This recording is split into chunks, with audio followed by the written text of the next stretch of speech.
So the first one would be the global pandemic caused a huge disruption in the world economy. How is this one different than previous disruptive events? Good one to get going on this topic. So disruptions have always been there. We've had wars, technology breakthroughs, natural disasters, trade pullbacks, protectionist moves, public hostility, which have always caused disruptions in the global economy. But I think this one is different in many ways. First of all, it's a black swan event. It was totally unprepared. We were totally unprepared. This was an unexpected storm that the world was not waiting for. Secondly, it's a lot more devastating than anything that we have seen in our lifetimes in terms of magnitude, in terms of intensity. The scope and reach is just very, very widespread. And also it will likely to be a prolonged, devastating disruption. The expected duration is going to be, I think, several years. It's also ironic that the very factors which have allowed the global economy to prosper over the last so many decades, such as liberalization of markets, increased trade and mobility, have actually allowed the virus to spread around the globe at an alarming rate, alarming pace. So it's ironic that a high degree of interdependence among world economies contributed to the devastation. So the interdependency of the economies, national economies, has actually multiplied the magnitude of disruptions. Okay, that's amazing. Thank you very much for these insightful points. My second question would be, with the onset of the coronavirus crisis, there is a lot of doom and gloom. Are there any bright spots you can observe? Again, another good question. We have to look for silver lining in every cloud and every adverse event. And if we think hard, not all the repercussions are negative.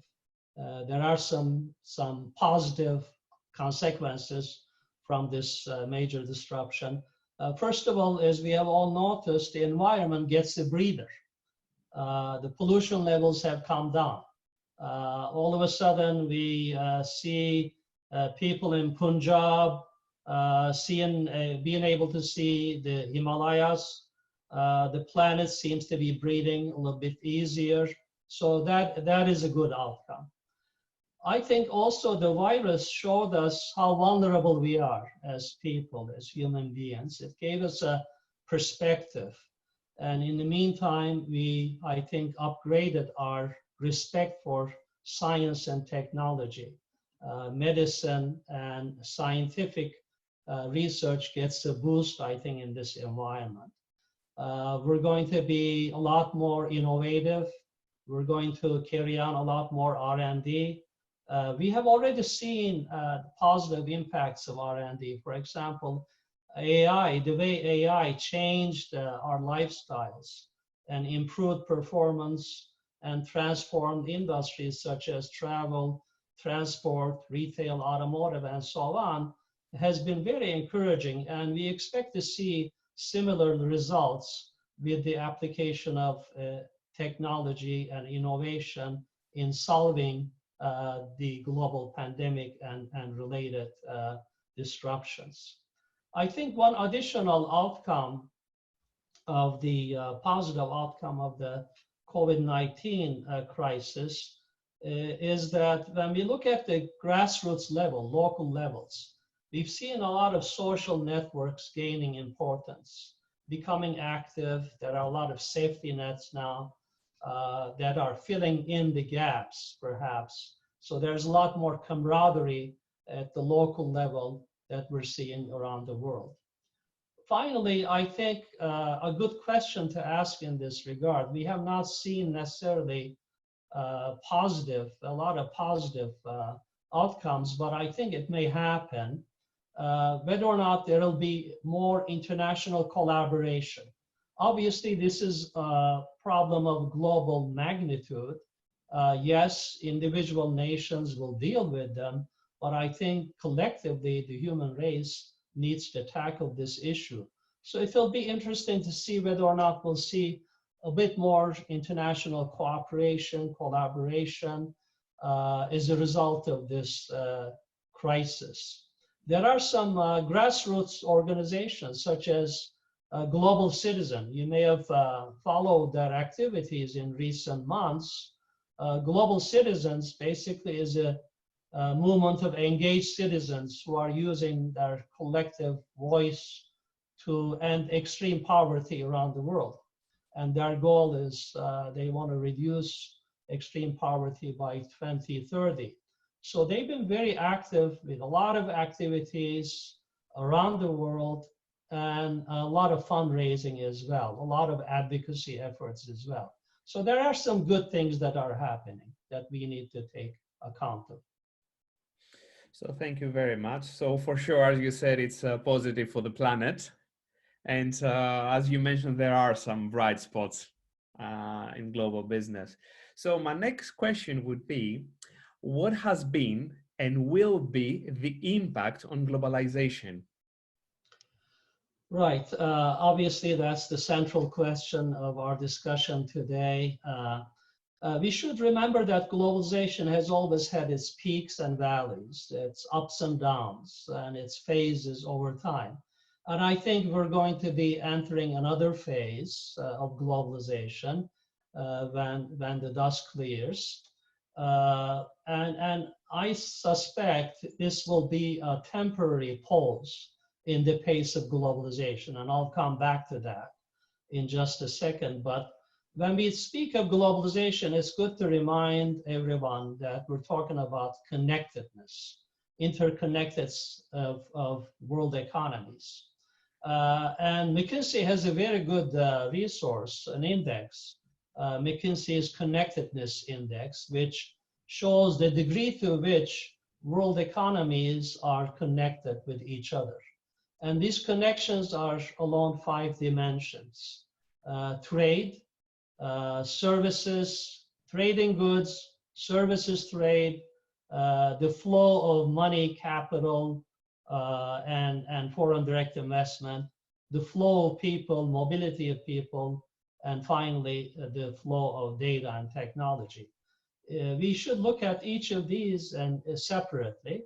When we look at connectedness in terms of trading goods, we definitely see a declining trend here. But for how long, we don't know. It will be prolonged, but we don't have a good handle on that yet. We do know that in 2019, we actually experienced a decline in the world trade. In fact, some 20 trillion worth of goods cross borders last year, but that was already less than what we had seen in 2018. So because of trade conflicts in the recent couple of years, we have seen a slight decline. That decline is likely to be continued. We see, for example, major ports like the Shanghai port experiencing a 20% drop in a single month. So when they register such indicators, then we can see what is coming down the road. The number of cargo ships setting off for the US declined by 10% in March compared to the previous year. The cost of shipping goods by air has almost doubled. The flow of people has plummeted. So there will definitely be declines in this aspect. And this is going to be reflected in the services as well. I'll talk about some flow of capital, money, capital, FDI. And we've certainly seen a decline in the number of people moving around.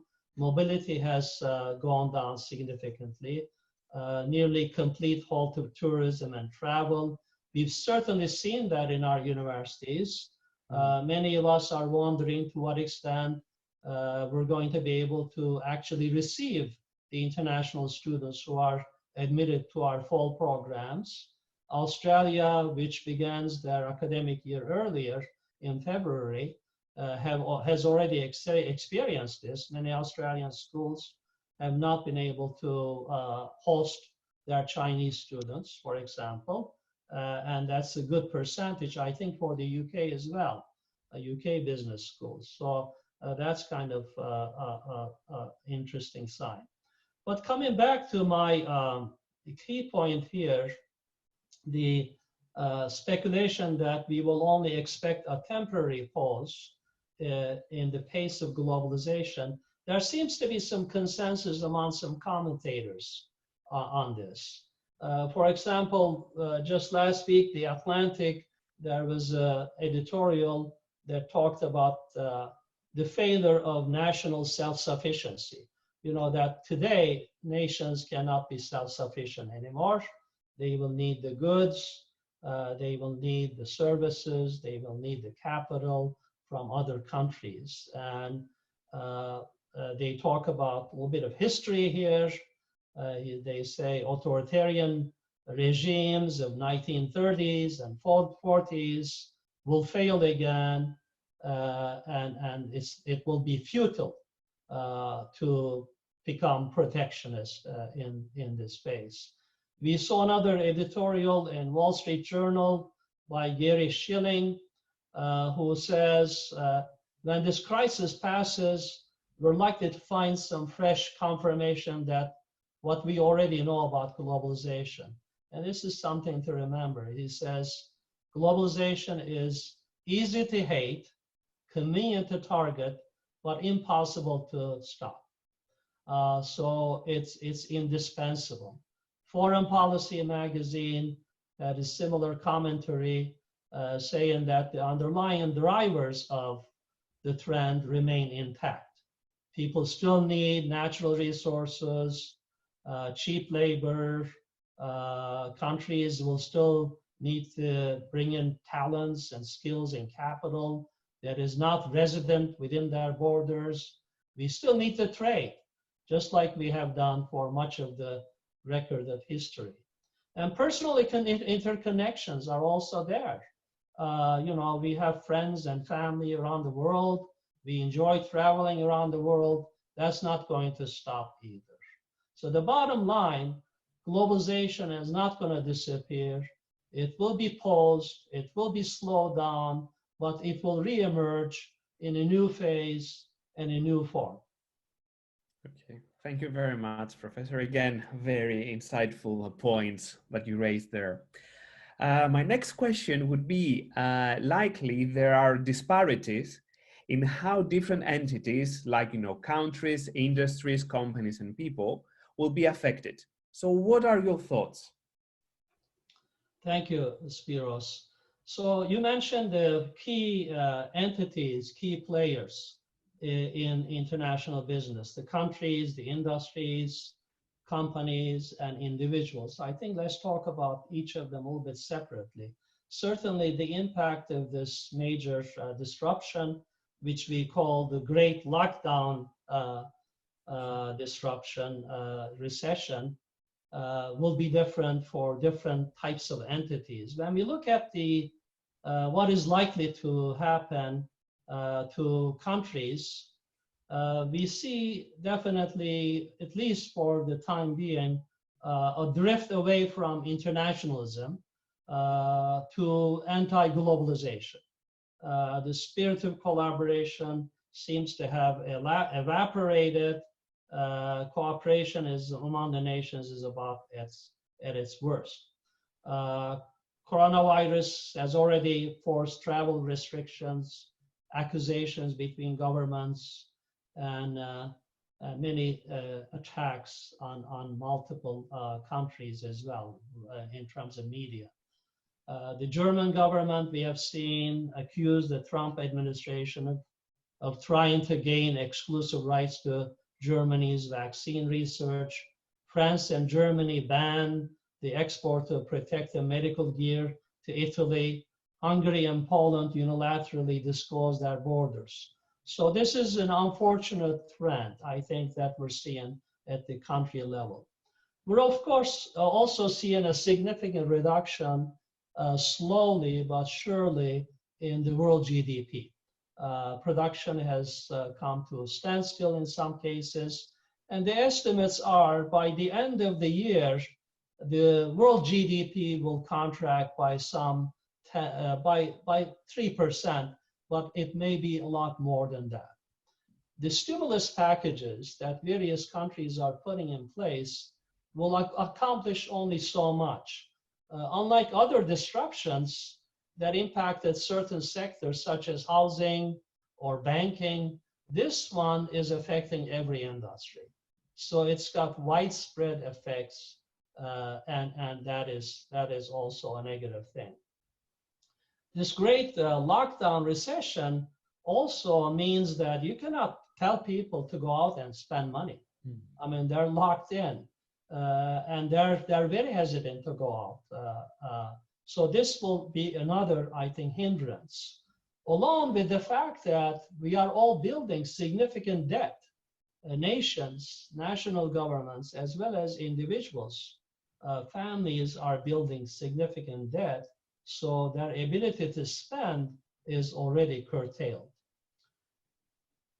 We also see in the case of emerging markets, this to be very prominent.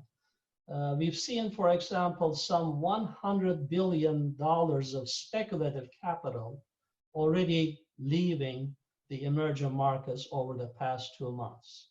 That's $100 billion of speculative money that is leaving emerging markets, which will certainly make an impact on their productivity down the road. We also see the low-income developing countries will be the hardest hit. When we look at the amount of spending in these stimulus packages, some $8 trillion will be spent very, very quickly over the next several weeks, but only about 7 of these $7 trillion are to be spent in G20 countries. So of the $8 trillion being spent on stimulus of economies, 7 trillion will be spent in the G20 countries. Only 1 trillion will be spent by other governments. So that will mean a significant blow to the low-income developing country economies.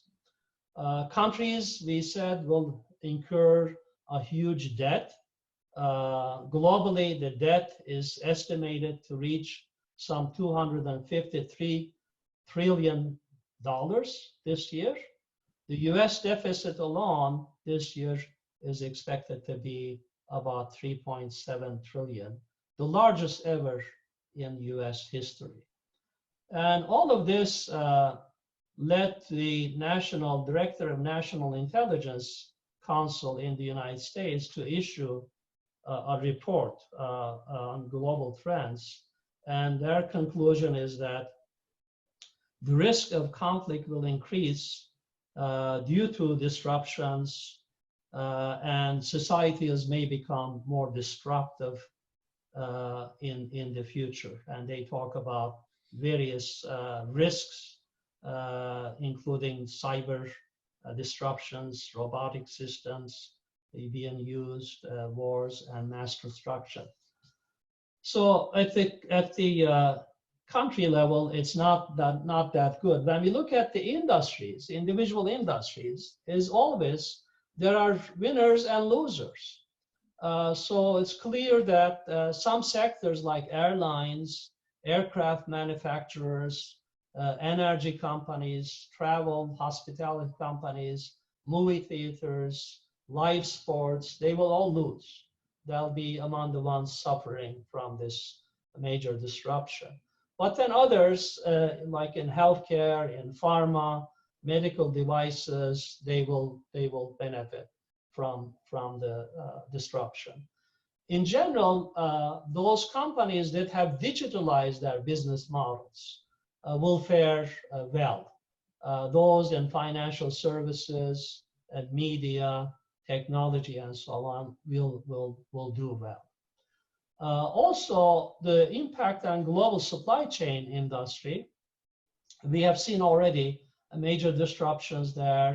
But again, to what extent these are permanent disruptions or will lead to permanent changes, we don't know. When you think of companies like Apple, that is very much connected, for example, to its suppliers in China, Foxconn, I don't think they're going to necessarily seek a divorce from Foxconn, but they may develop some alternative sources of supply. They may bring some of the supply production back home, but I think they are not likely to make fundamental adjustments in their supply chain systems. Finally, I guess the third entity that you talked about, Spiros, was companies at the company level. What's the impact of this great lockdown disruption on companies? I think the major impact that I see is that risk management, risk mitigation will definitely be the most critical leadership function in companies, in nonprofits and for-profit companies all over the world. All of a sudden, this will escalate to the top of the organization, engage the boards of directors and senior management, and we're going to be seeing a lot of planning in terms of crisis management, workforce safety. We had already seen this trend with cybersecurity disruptions, for example, but this COVID-19 disruption definitely brings risk mitigation and management to the top of the organization. Some, again, digital companies, digitalized business models will do better in this environment. Companies like Alibaba, Alphabet, Facebook, Tencent will do well. And other traditional companies will do all right if their products happen to be the ones that are being much in demand. Let's say makers of PPEs or makers of paper products. In Atlanta, we have regional headquarters of a major multinational company, Kimberly-Clark. Kimberly-Clark is a huge global company. They own paper products, brands like Scott and Kleenex. They reported just last quarter increase in their sales by 8% to more than $5 billion.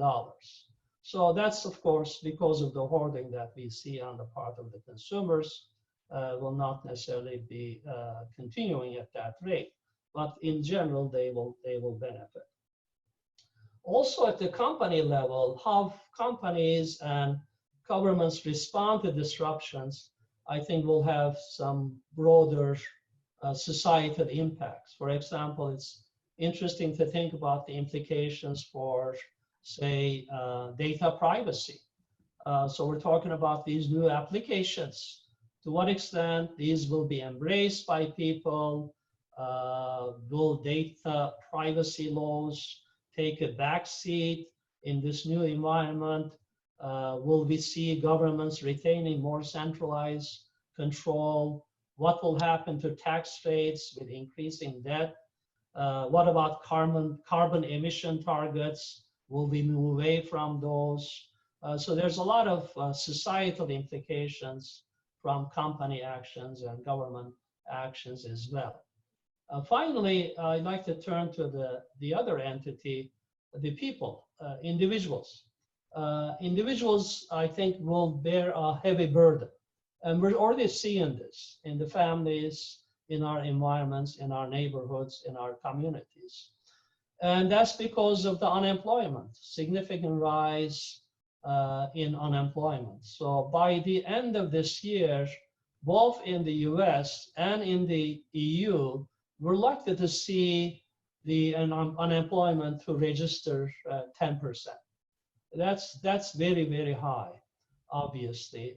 We've already seen some 25 million people, the last time I checked, applying for unemployment insurance benefits in the United States. So this is a major impact. And the hardest hit are workers in hospitality and travel service industries. They will take longer to recover. Low-wage workers, obviously, laborers, especially in these sectors, will suffer a lot more. And here's, I think, something that is really scary. Poverty, inequality of income distribution, which was already there to some extent in recent years, and the shrinking of the middle class and all that. But I think this is really the biggest societal problem that will impact people.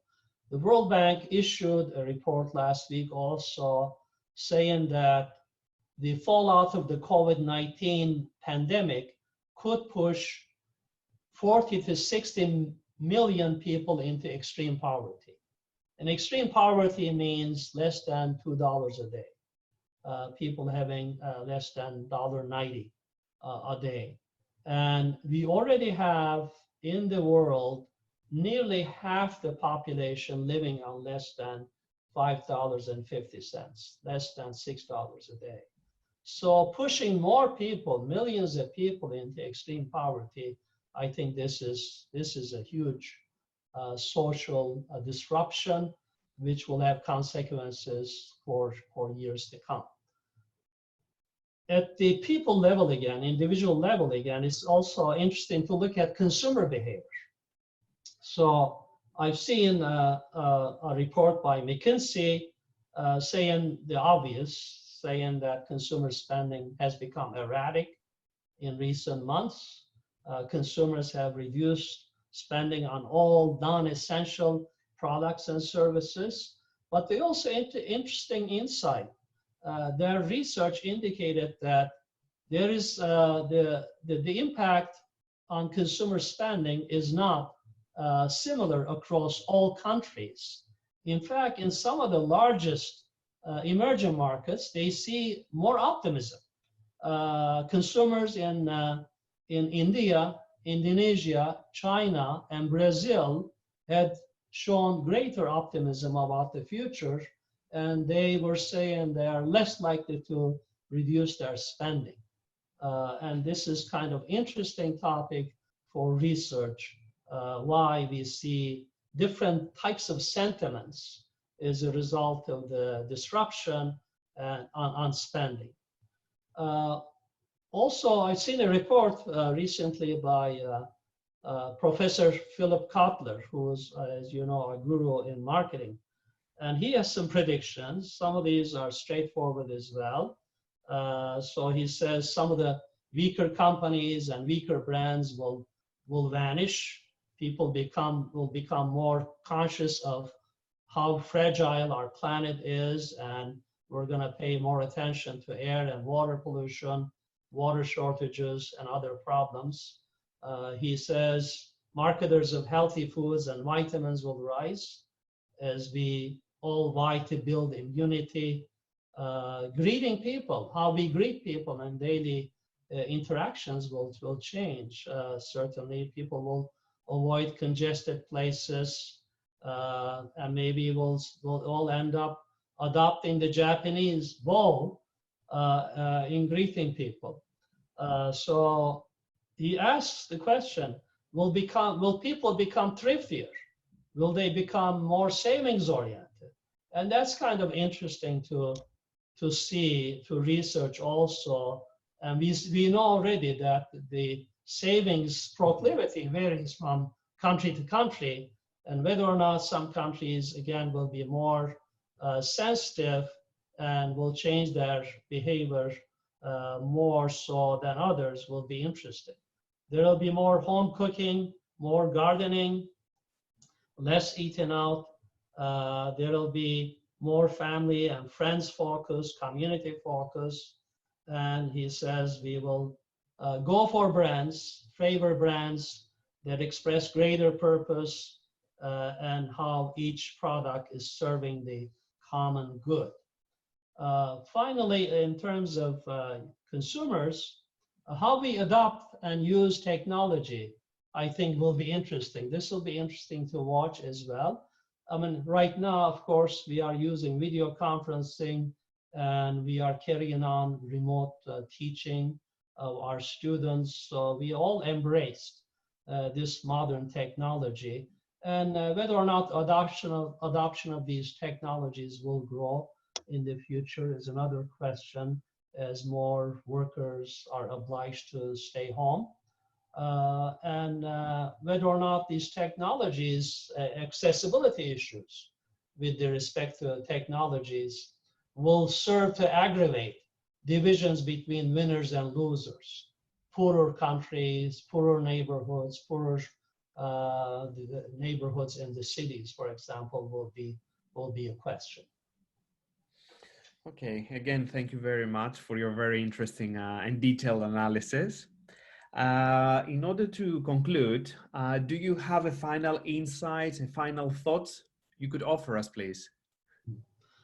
I think one final thought I can offer is how we will respond to this pandemic, to this disruption, will be a good test, a test of our resilience. How soon we can rebound as individuals, as organizations, as nations, I think will be a good test of resilience.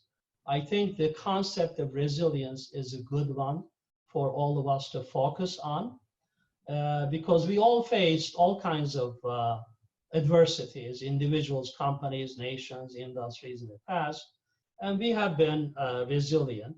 By the way, resilience is defined in various ways as the capacity to recover quickly from difficulties, from adversities, the process of adapting well in the face of adversity, positive adaptation in the context of significant challenges. So whether or not we will embrace resilience and resilience promoting traditions will define, I think, our future as individuals, families, societies, and organizations. The question then becomes, can we demonstrate best practice in building resilience? Again, as individuals, families, nations, and organizations. Will we adopt the right problem-solving skills? Will we exercise self-control, self-discipline? Will we maintain a positive outlook, optimism with respect to the future? Because that's our only choice. Will we develop a sense of community? Will we gather together, work together, and build a better future? Will we display grit and hard work? Because at the end of the day, that's what counts. We cannot lay back, but we have to be very active, very engaged, and display grit, which is, I think, a very important factor in rebuilding our nations, our societies, our communities, and our organizations. So to build a better future, we must show resolve to overcome these adversities. We've done this before, we can do it again. Okay, so on behalf of everyone from the University of Greenwich, I would like to thank you again for answering all my questions. And I hope that I will see you soon in Greenwich. Thank you, Spyros. Thank you very much, Professor. Thank you. Thank you.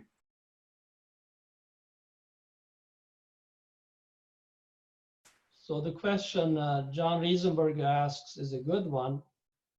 The impact on Africa and other emerging markets, economies with less financial resources. What will be the economies and potential for growth for these economies? Anybody who wants to respond to this? You please feel free. I mean, we mentioned already, of course, the uneven impact on emerging markets. They just don't have the resources. They have accumulated greater debt. It's going to take a lot more time for them to rebound and recover. And they will definitely need international help. They certainly have the potential, but how they rebound is a question. Another question is protectionism, or whether or not we're likely to see greater protectionism and pressure to move critical industries, to move manufacturing to their own country. So that means shifting supply chains, some reshoring, bringing home some of the distant manufacturing. I think we're going to see this to some extent. Spiro, you have any comments on any of these? I was thinking about the second question, to what, sorry, I lost it. Degree will the impact of the virus lead to greater protectionism? I mean, as you mentioned earlier, we saw that, you know, France and Germany did not allow to export, you know, medical equipment to Italy. And we can see that a lot of, let's say, G8 countries, what they did, they asked, for example, Italy, car manufacturer like Ferrari, to manufacture some parts that they could help people, you know, at the intensive care. So in the long term, we might see some protectionism. We might see. I cannot predict, to be honest with you. Mm-hmm, mm-hmm. So Francesca, joining us from Italy, asks a question, adoption of technology as we develop new apps to track the virus.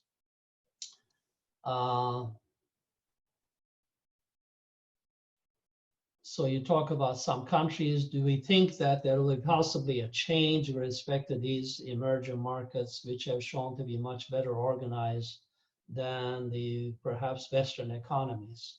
So we've seen China implement this tracking. I guess it's the best example, right, of all nations. To what extent these can be adopted and embraced in Western countries, I think is a good question. We started doing that a little bit in the United States.